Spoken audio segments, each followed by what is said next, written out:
अगर इसे विज्ञान की भाषा में कहें तो जैसे पूरे ब्रह्मांड की सबसे छोटी इकाई परमाणु यानी एटम होती है, जिसके और टुकड़े नहीं किए जा सकते, राइट। ठीक वैसे ही भाषा रूपी ब्रह्मांड का परमाणु ध्वनि या वर्ण होता है, जैसे अ, ई, क, ख।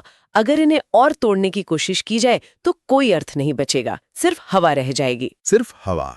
और इसी से हमारी वर्णमाला बनती है। अक्सर ये मान लिया जाता है कि वर्णमाला बस कुछ अक्षरों को एक साथ लिख देने का नाम है। क के बाद ख आ गया, फिर ग आ गया। लेकिन वास्तव में ऐसा बिल्कुल नहीं है। जब हम इन ध्वनियों को एक बहुत ही वैज्ञानिक और व्यवस्थित क्रम में रखते हैं, तब जाकर वो वर्णमाला कहलाती है। मतलब ये कोई रैंडम लिस्ट नहीं है। बिल्कुल नहीं। इसके हर एक अक्षर की अपनी एक निश्चित जगह है, और वो उसी जगह पर क्यों है, इसके पीछे मानव शरीर विज्ञान और ध्वनि विज्ञान यानी अकूस्टिक्स का एक बहुत गहरा तर्क छिपा है। तो चलिए इस ध्वनियों की इमारत को खड़ा करना शुरू करते हैं। कोई भी इमारत बनाने के लिए सबसे पहले हमें उन पिलर्स की आवश्यकता होती है जो अपने आप में स्वतंत्र हों। हाँ, जिन्हें खड़ा करने के लिए किसी और चीज के सहारे की जरूरत ना पड़े। एग्जैक्टली। और भाषा की दुनिया में इन स्वतंत्र पिलर्स को स्वर कहा जाता है, यानी वावल्स। स्रोत बताते हैं कि स्वर वो ध्वनियां हैं जिन्हें बोलने के लिए किसी अन्य वर्ण की सहायता नहीं लेनी पड़ती, जैसे अ, आ, ई। हाँ, और इनकी कुल संख्या 11 मानी गई है। सही कहा। अगर इसे यांत्रिकी मतलब मैकेनिक्स की भाषा में समझें जी। तो स्वर किसी गाड़ी के इंजन से निकलने वाली उस कच्ची ऊर्जा की तरह है जिसे कोई रोक टोक नहीं मिलती, बिना किसी रुकावट के। जी।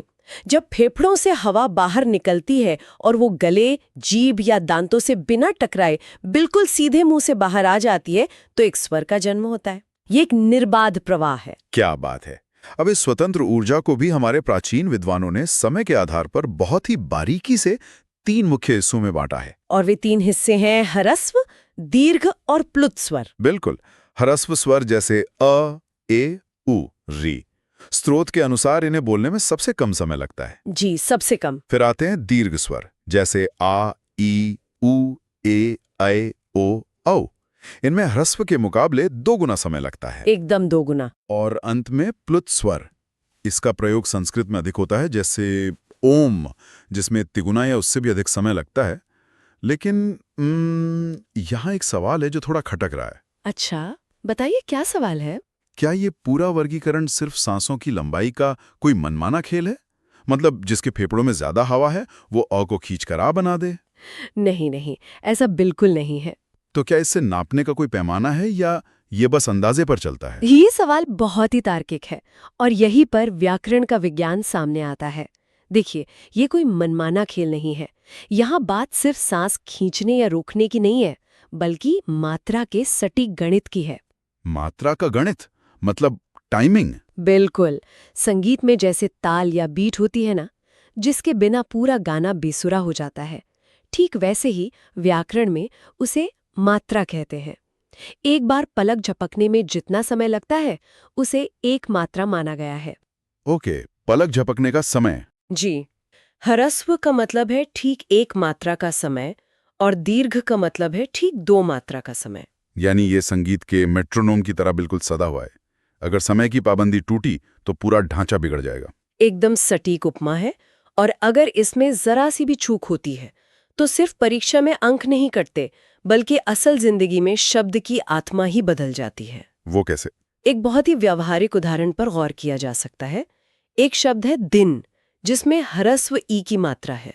दिन मतलब डे। हाँ, वार या दिवस। बिल्कुल। अब अगर बोलते समय इसमें सांस थोड़ी लंबी कर दी जाए और इसे दीन बोल दिया जाए तो इसमें दीर्घ ई लग जाएगी। अरे हाँ। और दीन का अर्थ तो असहाय या गरीब होता है। एग्जैक्टली। सिर्फ एक मात्रा यानी एक बीट के अंतर ने पूरे शब्द का अर्थ जमीन से आसमान तक बदल दिया। ये उदाहरण वाकई आंखें खोलने वाला है। यानी स्वरों में जो समय की पाबंदी है वही भाषा के अर्थ को नियंत्रित कर रही है। जी हाँ। चलिए, तो इंजन चालू हो गया है और हमारे पास निर्बाध ऊर्जा आ गई है। लेकिन सिर्फ इंजन से तो गाड़ी नहीं चलती ना। बिल्कुल नहीं। उस ऊर्जा को जब दिशा देनी होती है, उसे किसी सांचे में ढालना होता है, तब क्या किया जाता है? क्योंकि अगर सिर्फ स्वर होंगे तो इंसान सिर्फ अ, आ, ई ही करता रह जाएगा, कोई शब्द बनेगा ही नहीं। और यहीं पर प्रवेश होता है व्यंजनों का, यानी कॉन्सोनेंट्स। अच्छा। स्वर अगर बहती हुई नदी की स्वतंत्र धारा है तो व्यंजन उस धारा को दिशा देने वाले किनारे या बांध है। व्यंजनों की सबसे बड़ी पहचान ही यह है कि वे पूरी तरह से स्वरों पर निर्भर होते हैं। मतलब बिना स्वर के वो अधूरे हैं। जी, उनका उच्चारण कभी भी स्वर की सहायता के बिना स्पष्ट रूप से नहीं किया जा सकता। जैसे आधा क यानी क में जब स्वर अ मिलता है तब जाकर वो पूरा और स्पष्ट क बनता है। समझ गया। और ये व्यंजनों का संसार तो बहुत विशाल है। स्रोत बताते हैं कि हमारे पास कुल 39 व्यंजन हैं, जिनमें 33 मूल व्यंजन हैं। हाँ, और अगर इसे एक रूपक के जरिए देखा जाए तो ये पूरा सिस्टम किसी बड़े ऑर्केस्ट्रा की तरह लगता है। ऑर्केस्ट्रा? वो कैसे? जैसे एक ऑर्केस्ट्रा में अलग अलग वाद्य यंत्र होते हैं और हर वाद्य यंत्र हवा को अलग तरीके से काटता है, वैसे ही हमारे मुंह के अंदर अलग अलग हिस्से वाद्य यंत्रों की तरह काम करते हैं। अरे वाह! इस ऑर्केस्ट्रा का सबसे बड़ा हिस्सा है स्पर्श व्यंजन। क से लेकर म तक कुल 25 वर्ण इसमें आते हैं। स्पर्श व्यंजन मतलब छूना। बिल्कुल। इन्हें स्पर्श कहने के पीछे पूरा का पूरा भौतिक विज्ञान है। जब हम इनका उच्चारण करते हैं तो फेफड़ों से निकलने वाली हवा हमारे मुंह के किसी न किसी हिस्से को पूरी तरह से स्पर्श करती है। ओके। यानी छूकर एक पल के लिए वहां ब्लॉक हो जाती है, हवा का दबाव बनता है और फिर वो एक झटके से बाहर आती है। इसी स्पर्श और दबाव के कारण ये 25 ध्वनियां पैदा होती हैं। तो अगर एक जगह हवा पूरी तरह रुक रही है और दबाव बना रही है, तो क्या कोई ऐसी स्थिति भी होती है जहां हवा सिर्फ टकरा कर निकल जाए बिना पूरी तरह रुके? मतलब एक तरह से जैसे गाड़ी ब्रेक तो लगा रही है लेकिन पूरी तरह रुक नहीं रही। हाँ, एग्जैक्टली वही। बिल्कुल होती है। और इस स्थिति को अंतस्थ व्यंजन कहा जाता है। इसमें य, र, ल, व आते हैं। अंतः का अर्थ है भीतर और स्थ का अर्थ है स्थित रहना। यानी हवा मुंह के भीतर ही स्थित रहती है। एक तरह से हाँ। जब य, र, ल, व बोला जाता है तो जीभ मुंह के अलग अलग हिस्सों को छूने की कोशिश तो करती है, लेकिन वो पूरी तरह से रास्ता बंद नहीं कर पाती। हवा निकल ही जाती। जी, हवा बिना किसी भारी रुकावट के बस एक संकरे रास्ते से अंदर ही अंदर घूमकर बाहर निकल जाती है। यह स्वर की पूर्ण स्वतंत्रता और स्पर्श व्यंजन की पूर्ण रुकावट के बीच की अवस्था है। यहाँ एक बहुत ही दिलचस्प तकनीकी पहलू सामने आता है। इसी श्रेणी के अंदर य और व को अर्ध स्वर यानी सेमी वोवल्स भी कहा गया है। हाँ, बिल्कुल कहा गया है। ये शायद इसलिए क्योंकि इनका उच्चारण इतना स्मूथ होता है, इनमें हवा का बहाव इतना निर्बाध होता है कि ये लगभग स्वरों की तरह ही बर्ताव करते हैं, है ना? ऑर्केस्ट्रा का तीसरा प्रमुख वाद्य यंत्र आता है ऊष्म व्यंजन। इसमें श, श, स, ह शामिल है। इसका तो नाम ही सब कुछ बता देता है। ऊष्मा मतलब हीट या गर्माहट। जी। अगर इसे एक प्रयोग के तौर पर समझा जाए, अगर कोई अपनी हथेली को मुंह के बिल्कुल सामने रखे और जोर से ह या श बोले, तो महसूस होगा कि हवा जीभ और मुंह के हिस्सों से इतनी रगड़ खाकर निकलती है कि हथेली पर एक हल्की सी गर्माहट महसूस होती है। एकदम सही। ये विशुद्ध भौतिकी है, मतलब रगड़ ही इस ऊष्मा को पैदा करती है। ये प्रयोग किसी को भी समझाने के लिए काफी है कि ध्वनियां सिर्फ हवा में तैरते हुए अक्षर नहीं है, बल्कि ये शरीर के भीतर होने वाली भौतिक प्रक्रियाएं हैं। बिल्कुल। और अब हम इस पूरी चर्चा के सबसे रहस्यमयी और वैज्ञानिक हिस्से की ओर बढ़ रहे हैं, उच्चारण स्थान। Places of articulation. जी हाँ, ये वो जगह है जहाँ भारतीय ध्वनि विज्ञान की असली इंजीनियरिंग समझ में आती है। ये हिस्सा वाकई हैरान करने वाला है। अभी कुछ देर पहले स्पर्श व्यंजनों के 25 वर्णों की बात हुई थी, जिन्हें 5 वर्गों में बांटा गया है। क वर्ग, च वर्ग, ट वर्ग, त वर्ग और प वर्ग। हाँ। जब इसे सिर्फ पढ़ा जाता है तो ऐसा लगता है कि ये कोई रैंडम सूची है, मतलब क के बाद च ही क्यों आया, त क्यों नहीं आ गया। लेकिन इसके पीछे जो लॉजिक है वो कमाल का है। वो लॉजिक पूरी तरह से मानव शरीर की रचना यानी एनाटॉमी पर आधारित है। अगर ध्यान दिया जाए तो ये वर्गीकरण हमारे गले के सबसे भीतरी हिस्से से शुरू होता है और धीरे धीरे एक सीधी रेखा में बाहर की ओर होठों तक आता है, अंदर से बाहर की तरफ। बिल्कुल। सबसे पहले आती हैं कंठी ध्वनियां क, ख, ग, घ, ण। इनका उच्चारण सीधे कंठ यानी गले से होता है। आवाज बिल्कुल गहराई से उठती है। उसके बाद हवा थोड़ा आगे बढ़ती है और तालव्य ध्वनियां आती हैं, च, छ, ज, झ, य। ये हमारे तालु यानी मुंह की छत के पिछले हिस्से से टकराकर बोली जाती हैं। जीभ हल्का सा ऊपर उठकर तालु को छूती है। सही कहा। और फिर हवा थोड़ा और बाहर की तरफ आती है मूर्धन्य ध्वनियों पर, ट ठ ड ढ ण। ये वाला हिस्सा सबसे खास है। जी, यहाँ जीभ पीछे की तरफ मुड़कर यानी रोल बैक होकर मुंह की छत के कठोर हिस्से को छूती है, जिसे मूर्धा कहते हैं। यह एक स्प्रिंग की तरह काम करता है, जो ध्वनि में कड़कपन या कठोरता लाता है। हाँ, अगर इसे महसूस किया जाए तो ट बोलते समय जीभ कैसे एक झटके से छत से टकराकर नीचे आती है। एकदम सही। यही कारण है कि जब किसी कठोर या भारी चीज का जिक्र होता है तो अक्सर इन मूर्धन्य ध्वनियों का प्रयोग होता है।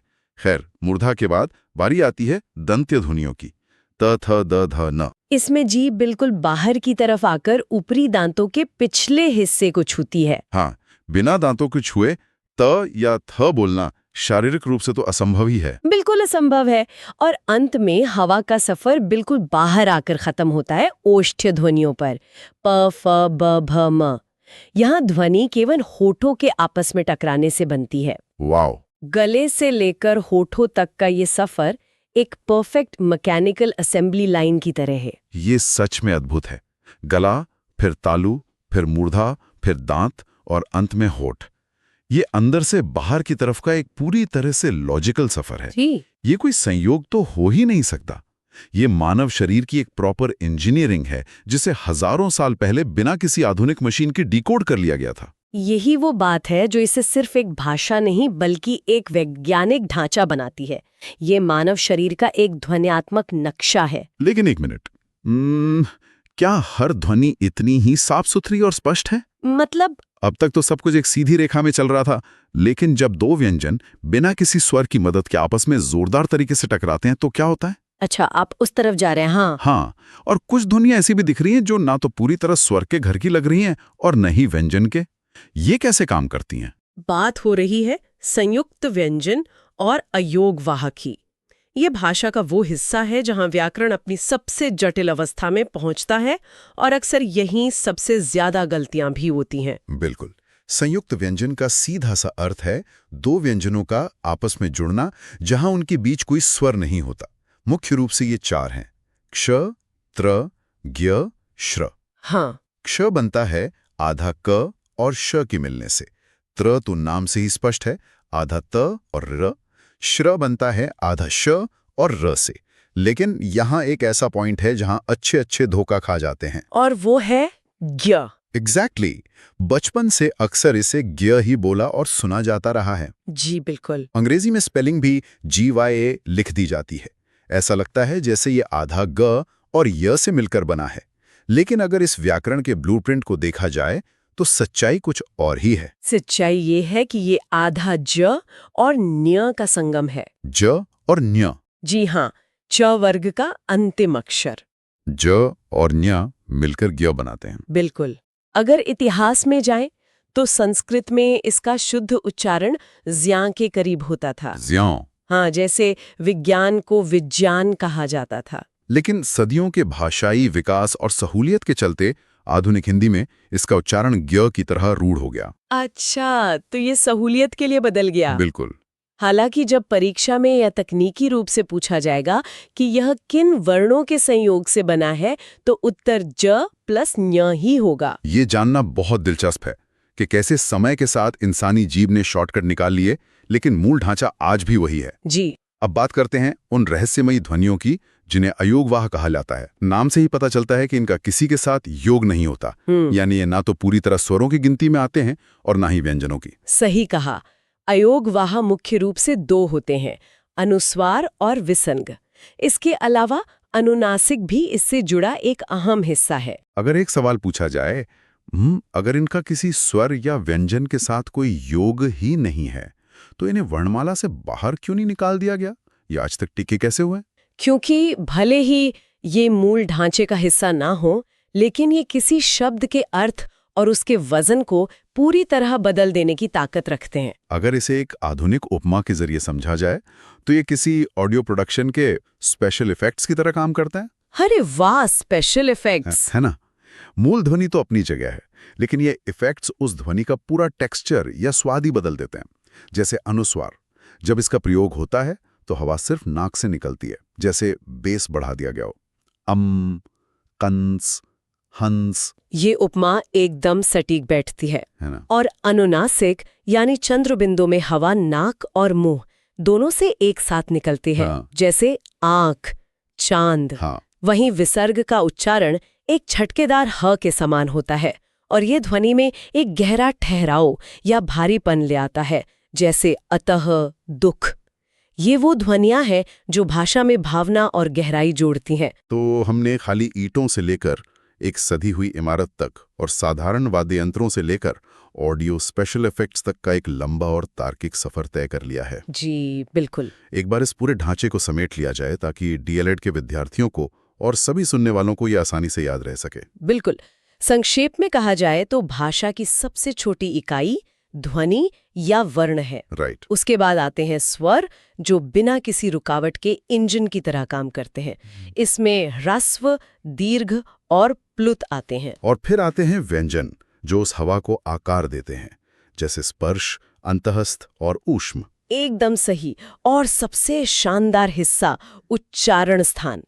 कर्ण से शुरू होकर तालु, मूर्धा, दांत और अंत में होठों तक हवा का एक क्रमबद्ध सफर। इसके साथ ही संयुक्त व्यंजन, जो दो ध्वनियों का संगम है, और अयोगवाह, जो भाषा के स्पेशल इफेक्ट्स हैं। इन सभी का सही ज्ञान होना ही ये तय करता है कि कोई व्यक्ति कितना अच्छा वक्ता या शिक्षक बन सकता है। हम भाषा के 4 मूल कौशलों यानी सुनना, बोलना, पढ़ना और लिखना, जिन्हें LSRW भी कहते हैं, उनकी बारीकियों को समझेंगे। बिल्कुल। और ये जो विरोधाभास आपने बताया ना, ये बहुत बड़ा सवाल है। अगर हम इसे बड़े परिप्रेक्ष्य में देखें तो इंसान का दिमाग सुनने और बोलने के लिए स्वाभाविक रूप से प्रोग्राम्ड है। मतलब एवोल्यूशन या विकासवाद के नजरिए से? जी बिल्कुल। लाखों सालों से हम इसी तरह संवाद करते आए हैं। लेकिन पढ़ना और लिखना, ये तो मानव इतिहास में बहुत हाल की घटनाएं, शायद कुछ 1000 साल पुरानी। अच्छा। हाँ, इसीलिए ये चारों कौशल आपस में जुड़े तो हैं, लेकिन दिमाग के अलग अलग हिस्सों का इस्तेमाल करते हैं। इन्हें हम मुख्य रूप से 2 श्रेणियों में बांट सकते हैं। पहला है ग्रहणात्मक कौशल, मतलब जहां हम जानकारी ग्रहण करते हैं, जैसे कि सुनना और पढ़ना, है ना? एकदम सही। और दूसरा है उत्पादक कौशल या अभिव्यंजनात्मक कौशल, जहां हम कुछ नया रचते हैं या उत्पन्न करते हैं, जैसे बोलना और लिखना। लेकिन यहाँ मुझे एक उलझन है। देखिए, सुनना और पढ़ना दोनों जानकारी ग्रहण करने के तरीके हैं, पर क्या दिमाग दोनों को एक ही तरह से प्रोसेस करता है? नहीं, बिल्कुल नहीं। क्योंकि मुझे ऐसा लगता है कि सुनना तो जैसे प्राकृतिक रूप से सांस लेना और छोड़ना है। बच्चा बस अपने माहौल में रहकर बोलना और सुनना सीख जाता है। लेकिन पढ़ना और लिखना, ये तो बिल्कुल पानी में तैरने जैसा है। अरे वाह, ये तैरने वाली तुलना बहुत ही शानदार है। शुक्रिया। मतलब कोई भी बच्चा खुद ब खुद तैरना नहीं सीखता ना, उसे सचेत होकर पानी में हाथ पैर मारना सीखना पड़ता है। तो पठन और लेखन का वास्तविक अर्थ क्या है? दिमाग को इतनी मेहनत क्यों करनी पड़ती है? ऐसा इसलिए है क्योंकि जब हम सुनते हैं तो ध्वनि तरंगें सीधे हमारे कान से टकराकर दिमाग के उस हिस्से में जाती हैं जो अर्थ निकालता है। लेकिन जब हम पढ़ते हैं या लिखते हैं तो दिमाग को एक अतिरिक्त काम करना पड़ता है। कौन सा काम? डिकोडिंग का काम। पठन का मतलब सिर्फ कागज पर छपी आकृतियों या अक्षरों को देखना नहीं है। ये उन लिखित प्रतीकों को उच्चारित करना और सबसे जरूरी बात, उसका अर्थ समझना है। मतलब अगर अर्थ नहीं समझा तो वो पठन नहीं है। बिल्कुल। बिना अर्थ समझे पढ़ना पठन नहीं कहलाता, वो सिर्फ एक यांत्रिक काम है। अच्छा, तो जानकारी ग्रहण करने के इस सबसे महत्वपूर्ण तरीके यानी पठन की ओर थोड़ा और बढ़ते हैं। अगर पठन विचारों को डिकोड करना है तो इसकी शुरुआत कैसे होती है? देखिए, शुरुआत हमेशा सस्वर वाचन से होती है, मतलब स्वर के साथ या बोल बोल कर पढ़ना। जैसे कक्षाओं में बच्चे जोर जोर से पढ़ते हैं। हाँ, बिल्कुल वही। प्रारंभिक अवस्था में इसका मुख्य उद्देश्य होता है वर्णों की सही पहचान करना, शुद्ध उच्चारण सीखना और बच्चों में आत्मविश्वास जगाना। लेकिन क्या सस्वर वाचन सिर्फ बच्चों के लिए है? मतलब क्या एक अच्छे वाचन की कुछ खास विशेषताएं होती हैं जो जीवन भर काम आती हैं? जी, ये बहुत बड़ी भ्रांति है कि सस्वर वाचन सिर्फ शुरुआती दौर के लिए है। एक अच्छे वाचन की विशेषताएं हमेशा लागू होती हैं। सबसे पहली चीज है शुद्ध उच्चारण, फिर आती है उचित गति, मतलब न बहुत तेज और न बहुत धीमी। हाँ, वरना समझ ही नहीं आएगा कि सामने वाला क्या पढ़ रहा है। बिल्कुल। और तीसरी चीज है भावानुकूलता, मतलब भावों के अनुसार आवाज में उतार चढ़ाव, और अंत में विराम चिन्हों का सही प्रयोग। यहाँ बहुत बहुत दिलचस्प हो जाती है, क्योंकि ये तो हुई आवाज की बात, लेकिन जब हम मौन वाचन करते हैं, मतलब मनी मैन चुपचाप पढ़ते हैं, तो क्या होता है? मुझे तो लगता है कि मौन वाचन केवल शांत रहना नहीं है, ये मस्तिष्क के लिए किसी एनर्जी सेविंग मोड की तरह है। हाँ, आपने बिल्कुल सही पकड़ा।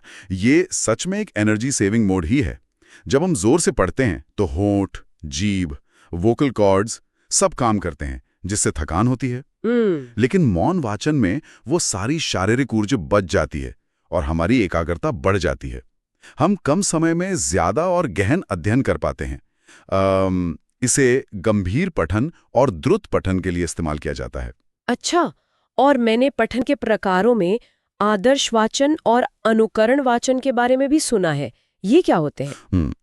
आदर्श वाचन वह है जब शिक्षक स्वयं उचित हाव भाव और शुद्धता के साथ पढ़कर एक मॉडल या आदर्श प्रस्तुत करता है। और अनुकरण वाचन? अनुकरण वाचन वह है जब शिक्षक को सुनकर छात्र बिल्कुल वैसा ही पढ़ने का प्रयास करते हैं। ये उच्चारण सुधारने का बहुत प्रभावी तरीका है। अरे वाह, ये तो बहुत तार्किक है। तो विचारों को ग्रहण करने की ये प्रक्रिया तो समझ आ गई। अब चलते हैं उत्पादक कौशल की ओर, मतलब विचारों को उत्पन्न करने की प्रक्रिया जो है लेखन कौशल। जी, लेखन कौशल। अगर मैं इसे परिभाषित करूं तो ये लिखित प्रतीकों के माध्यम से अपने विचारों को व्यवस्थित रूप से व्यक्त करना है। मतलब ये भाषा का सबसे सचेत और नियोजित कार्य है ना? बिल्कुल सही कहा आपने। बोलते समय तो हम हाव-भाव का इस्तेमाल कर लेते हैं, लेकिन लिखते समय हमारे पास सिर्फ शब्द होते हैं। इसीलिए लेखन के प्रकारों को समझना जरूरी है। तो लेखन मुख्य रूप से कितने प्रकार का होता है? इसे हम 3 मुख्य भागों में बांट सकते हैं। पहला है रचनात्मक या मौलिक लेखन। Creative writing. हाँ, जहां आप अपने मौलिक विचारों को स्वतंत्र रूप से प्रस्तुत करते हैं, जैसे कोई कहानी या कविता लिखना। अच्छा, और दूसरा? दूसरा है औपचारिक लेखन। इसमें निश्चित नियमों का पालन करना होता है, जैसे कार्यालयी पत्र या ऑफिशियल लेटर्स। हाँ, जहां भाषा बहुत नपी तुली होती है। एकदम। और तीसरा है अनौपचारिक लेखन। ये हमारी व्यक्तिगत अभिव्यक्ति होती है, जैसे हम अपने मित्रों या परिवार को जो पत्र या मैसेज लिखते हैं। समझ गई। लेकिन चाहे लेखन किसी भी प्रकार का हो, उसके कुछ बुनियादी उद्देश्य तो होते ही होंगे ना? एक अच्छे लेखन की क्या विशेषताएं होती हैं? देखिए, सबसे पहली और बुनियादी चीज है सुंदर और सुपाठ्य लेख। मतलब ऐसा लिखा हो जो आसानी से पढ़ा जा सके। बिल्कुल, अगर पढ़ ही नहीं पाए तो लिखने का क्या फायदा? सही कहा। इसके अलावा शुद्ध व्याकरण, मतलब व्याकरण सम्मत भाषा होनी चाहिए। विचारों में क्रमबद्धता या एक सीक्वेंस होना चाहिए और सुसंगतता होनी चाहिए। और क्या इसमें कुछ उपकौशल या सब स्किल्स भी होते हैं? जैसे मैंने सुना है कि हाशिया छोड़ना या पंक्चुएशन। जी बिल्कुल, हाशिया छोड़ना, जिसे इंडेंटिंग कहते हैं, और विराम चिन्हों का सही प्रयोग, ये बहुत जरूरी है। ये आपके विचारों को स्पष्टता और संक्षिप्तता देता है। इन चर्चा से जुड़ने के लिए आपका बहुत बहुत धन्यवाद। धन्यवाद।